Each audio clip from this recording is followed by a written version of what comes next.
ಅಕ್ರಮವಾಗಿ ಜಾನುವಾರುಗಳನ್ನ ವಧೆ ಮಾಡಿ ಮಾಂಸ ಮಾರಾಟ ಮಾಡ್ತಾ ಇದ್ದ ಇಬ್ಬರು ಆರೋಪಿಗಳನ್ನ ಬಂಟ್ವಾಳ ನಗರ ಠಾಣೆಯ ಪೊಲೀಸರು ಬಂಧಿಸಿದ್ದಾರೆ.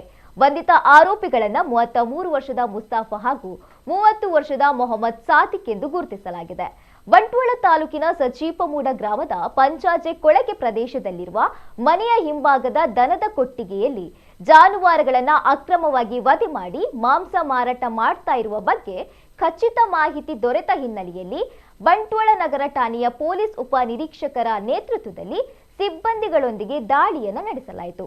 ದಾಳಿ ವೇಳೆ ಇಬ್ಬರನ್ನ ವಶಕ್ಕೆ ಪಡೆದುಕೊಂಡಿದ್ದು ಆರೋಪಿಗಳಾದ ಜಾಫರ್ ಹಾಗೂ ಆಸ್ಫಾಕ್ ಪರಾರಿಯಾಗಿದ್ದು ಆರೋಪಿಗಳ ಬಂಧನಕ್ಕೆ ಪೊಲೀಸರು ಬಲಿಯನ್ನ ಬೀಸಿದ್ದಾರೆ. 5 ಜಾನುವಾರುಗಳು, 1 ಕರು, ಸುಮಾರು 31 ಕೆಜಿ ಪ್ಯಾಕೆಟ್ ಮಾಂಸ, ಸುಮಾರು 40 ಕೆಜಿ ಮಾಂಸ ಸಾಗಾಟಕ್ಕೆ ಬಳಸುತ್ತಿದ್ದ ಮಾರುತಿ ಸುಜುಕಿ ಇಕೋ ಕಾರು, ಮಾಂಸ ಕತ್ತರಿಸುವ ಉಪಕರಣಗಳು ಸೇರಿದಂತೆ ವಿವಿಧ ಸ್ವತ್ತುಗಳನ್ನು ಪೊಲೀಸರು ವಶಪಡಿಸಿಕೊಂಡಿದ್ದಾರೆ.